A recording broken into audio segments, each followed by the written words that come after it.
1 litro de uísque, você tirou o bigode na hora. Você sabe que os bigodes célebres brasileiros, né? O Mercadante, uma vez eu perguntei para o Mercadante uma vez, você nunca tirou o bigode? Ele nem respondeu. Assim, ele é tão bigode, o bigode do Mercadante não é fraco, não, né? Você vê que é um bigode que vem daqui. E tem como é que é o nome daquele? Ai, que foi presidente do PT, o Falcão. Rui Falcão, ele teve bigode a vida toda. E depois ele tirou, né? Ele era conhecido só de bigode, né? Então, o bigode é uma coisa realmente. Que assunto, né? Que assunto importante, político, que a gente começa aqui o nosso encontro. Ô, meu querido Altamiro Bigode Borges, Congresso tem que ter responsabilidade fiscal? Nós estamos vivendo um momento de tensão na relação executivo-legislativo, legislativo-judiciário. Estamos vivendo um momento de tensão política. O presidente Lula, como conhece,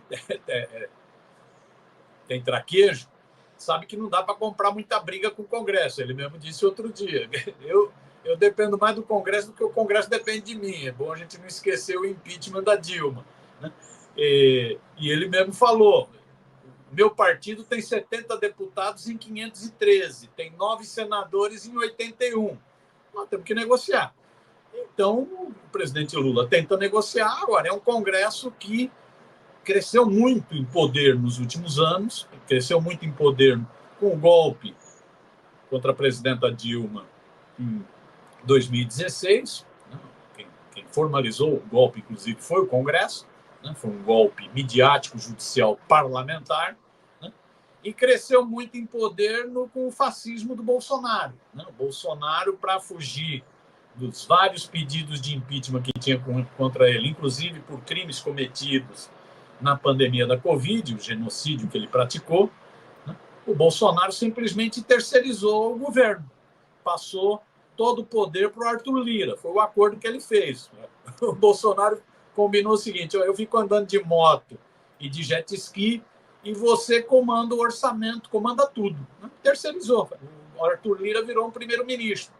Isso, então, deu um poder ao Congresso muito grande.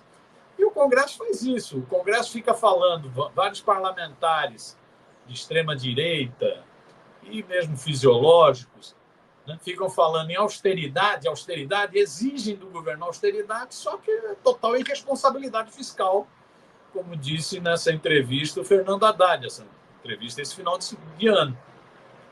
É um parlamentarismo que não tem responsabilidade, em que o parlamento não tem responsabilidade. Então, desonera para cá, mantém a desoneração eternamente para 17 setores, dane-se que isso significa redução de dinheiro para políticas públicas, para investimento, dane-se, né? Só esse ano, só essa desoneração continuando, significa um baque de 15 bilhões nas contas do governo, 15 bilhões e pouco nas contas do governo. Então, desonera, né? Mantém para todos os setores de eventos também benefícios fiscais. O PERSE, né? Você está falando do PERSE. Isso, PERSE, né? Mantém para esse setor de eventos. Então, o Congresso exige alguns parlamentares mais hipócritas ficam falando em austeridade fiscal do governo, do executivo, mas promovem total irresponsabilidade. Gasta-se para se eleger. Dane-se. Chama atenção também a mídia. A mídia é ótima, né? Essa mídia monopolista, essa mídia rentista, também fica falando em austeridade, que o governo não está sendo austero, que o governo está liberando grana, blá, blá, blá, blá. Só que quando chega na desoneração, defende manter a desoneração. Por que ela não explica? Ela não fala. Ela não fala que ela é uma das beneficiadas. Nos 17 setores desonerados... Aliás, sem querer te interromper, eu não sei se você viu, o Jornal Nacional da Rede Globo, na sexta-feira, deu uma matéria de 10 minutos sobre a desoneração e mostrou um relatório picareta de uma instituição chamada Desonera Brasil, cuja principal financiadora é a Abert, também, para você ter uma ideia. E a Globo, assim, colocou o Rodrigo Pacheco como herói e o governo como vilão, completamente, sem nenhum pudor, meu querido Altamiro. Eu acho que alguns comentaristas da Globo deveriam ter a hombridade, a dignidade de chegar e falar: ó, estou defendendo que mantenha a desoneração, porque isso é que garante meu salário. Devia ter a hombridade, a dignidade, a honestidade de falar isso, porque eles ficam esbravejando, né? Esbravejando patifarias, porque falar o seguinte: não, a desoneração é que gerou emprego onde? Na mídia? Na Não mídia gerou só teve um emprego. Pois é, só teve desemprego. Então, essa política de desoneração, né, que infelizmente começou no governo Dilma, essa política de desoneração que vem sendo mantida, só serve para essas empresas acumularem mais grana.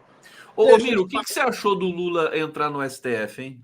Foi bonito, né? Eu acho que fez correto. Tinha, né? Por que isso? Porque senão você fica numa situação que você reduz investimento, corta, né, dinheiro para educação, para saúde, mas mantém grana para esses setores. E esses setores, e a mídia está aí, né, é um dos setores beneficiado entre os 17, ainda ficam com esse discurso hipócrita de que a desoneração é fundamental para aumentar emprego. Como assim aumentar emprego? Vocês só demitem, a gente só ouve notícia de demissão. Como aumentar emprego? Deixa de ser farsante, mentiroso.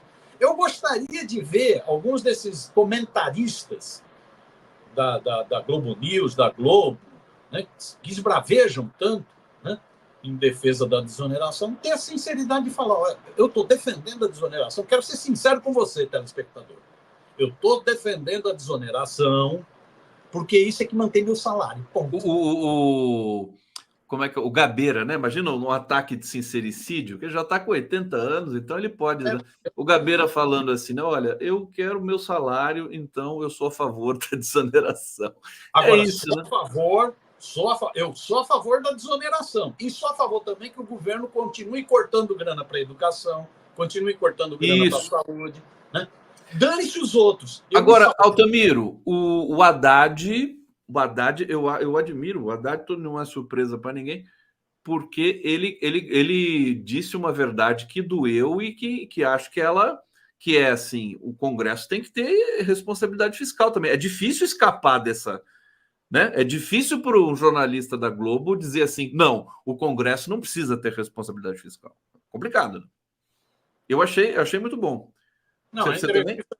Não, a entrevista da Haddad foi muito interessante nesse sentido de mostrar que o governo está tomando atitudes, está tomando iniciativas para ver se aumenta o seu caixa para poder ter maior investimento na sociedade, para ter mais políticas públicas, para ter mais, né, investimento nas áreas sociais, está procurando, e que, infelizmente, não encontra a devida reação do Congresso Nacional.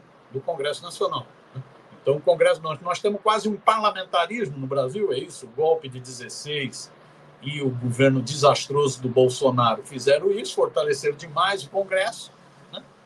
E o Congresso se acha dono do Brasil, se acha dono do orçamento. Só que não tem responsabilidade nenhuma. Então, o Executivo tem responsabilidade. O Executivo é controlado em tudo. Tem um arcabouço fiscal do Haddad. Aquela coisa, né? Já que vocês querem tomar conta do orçamento, vocês têm que ter responsabilidade fiscal. Aí tem que ter responsabilidade. Diga. Agora, isso é o Congresso que nós temos, né, Conde? Essa é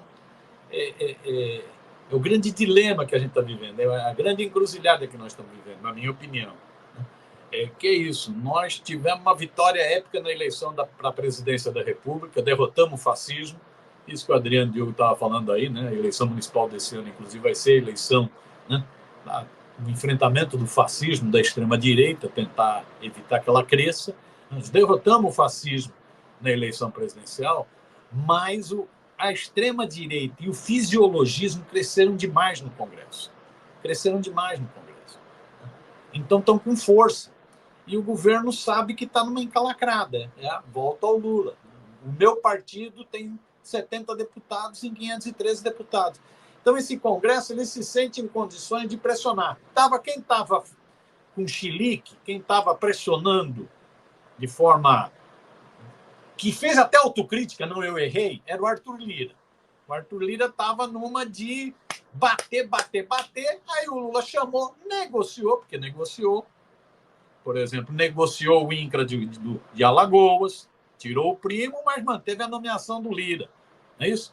Negociou emenda, negociou, o Lira saiu fazendo autocrítica. O Lira saiu quase uma flor de jasmim. Saiu fazendo autocrítica. Essa autocrítica dura uma semana, 2 semanas. Daqui a pouco ele volta novamente. Ele volta novamente até porque ele tem que manter essa pressão permanente. Isso é chantagem permanente. É isso que aumenta o poder de barganha dele. E agora entra sai o Lira, parece jogo combinado. Sai o Lira, Pacheco.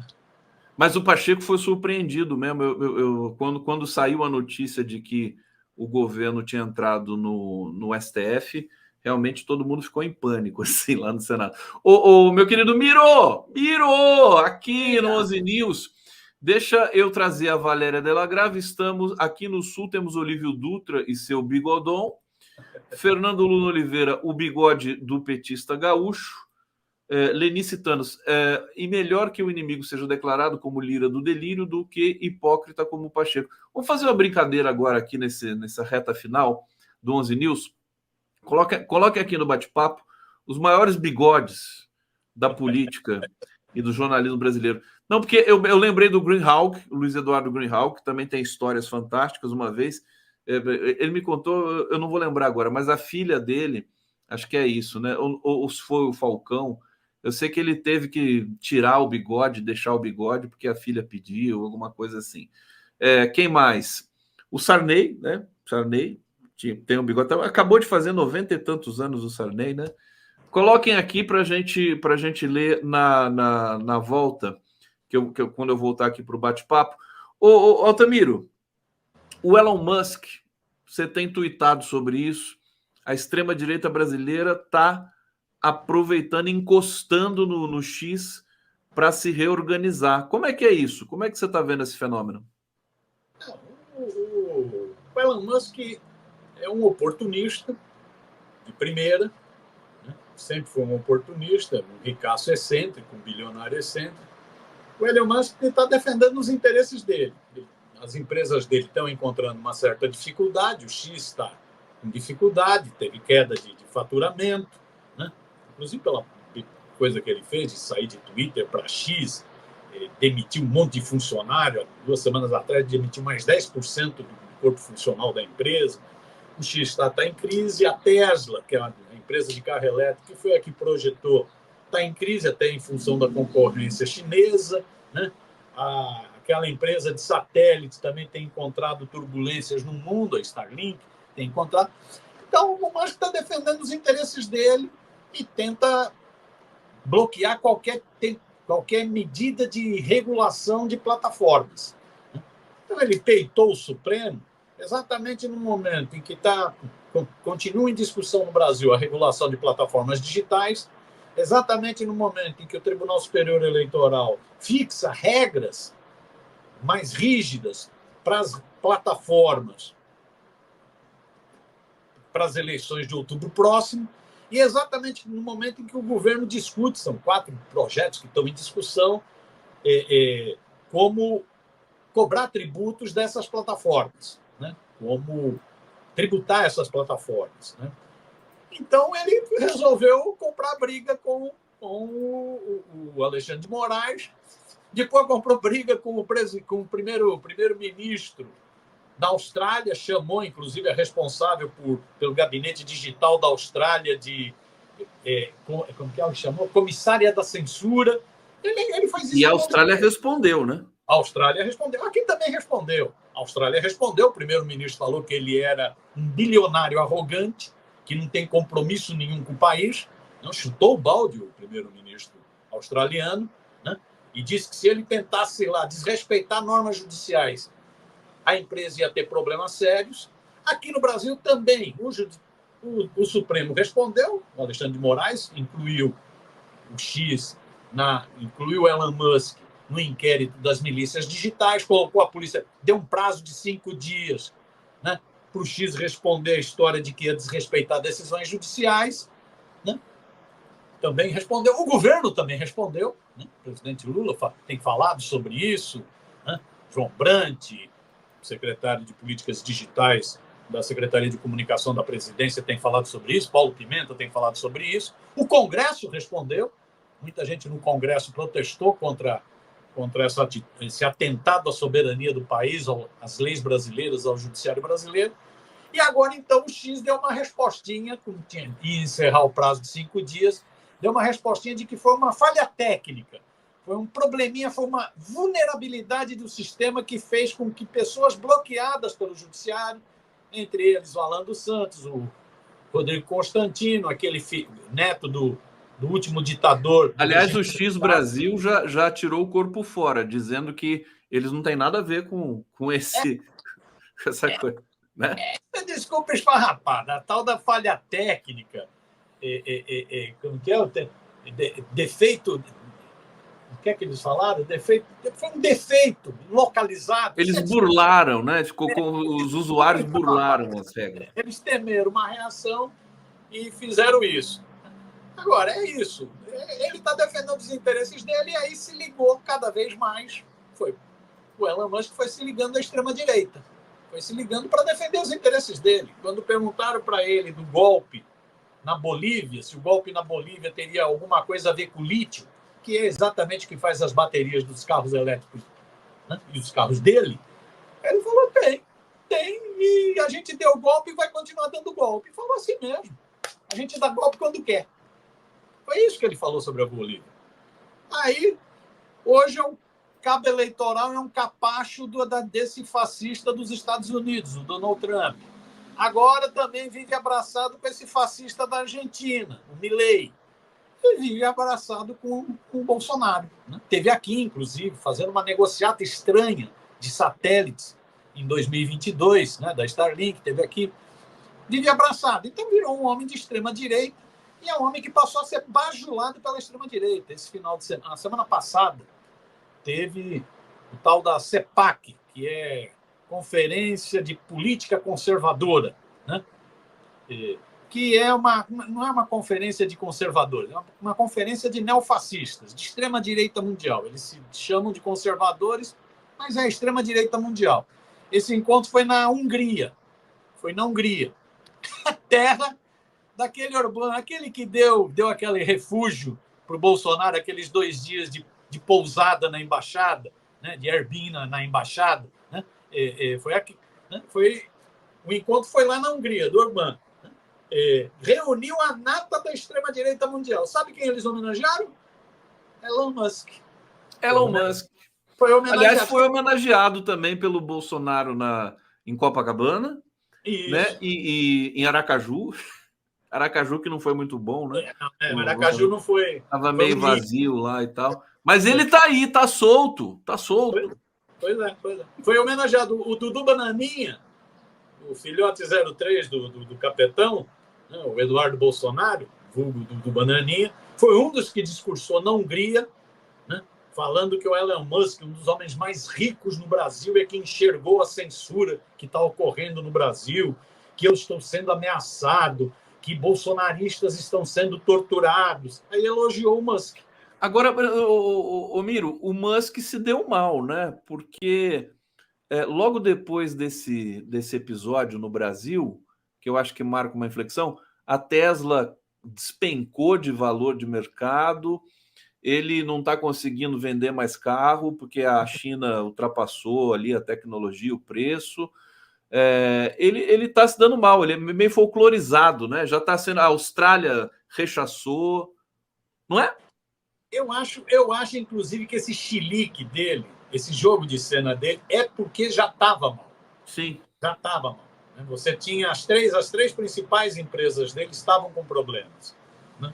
Eu não vou ter os números aqui, mas o faturamento do X, depois que ele fez todas as alterações no Twitter, que demitiu um monte de gente, que esculachou totalmente com qualquer regra de controle de fake news, que liberou tudo, depois desse negócio do X, né, a empresa começou a ter uma queda. Então, em 2023, a queda de faturamento do X foi impressionante. São bilhões de dólares que o X perdeu.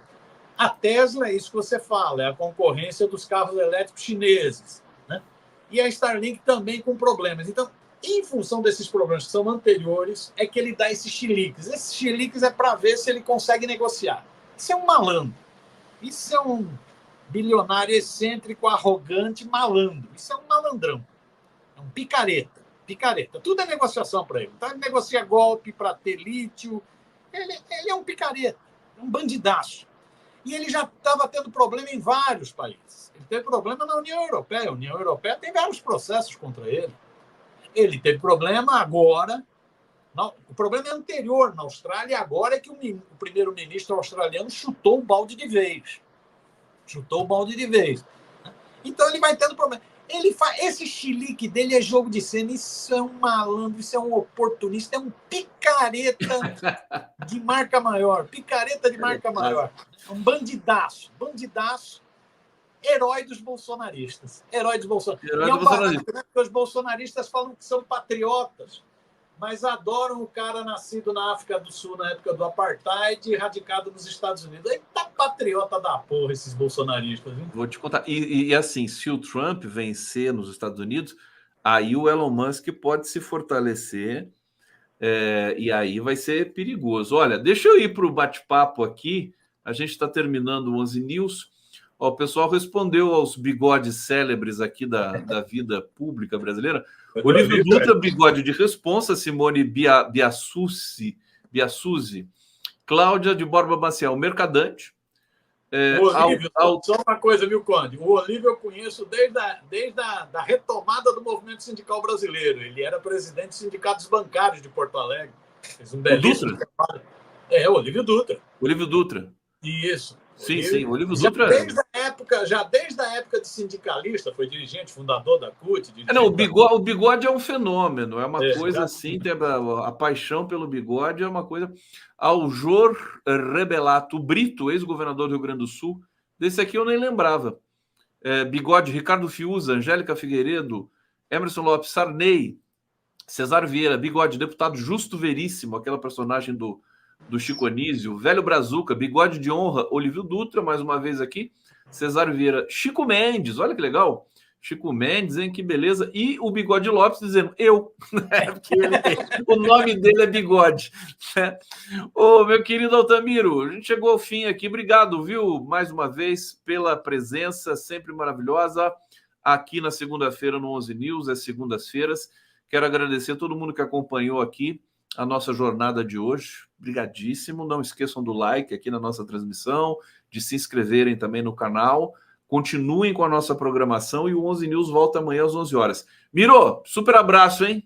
Belo bigode, hein, rapaz?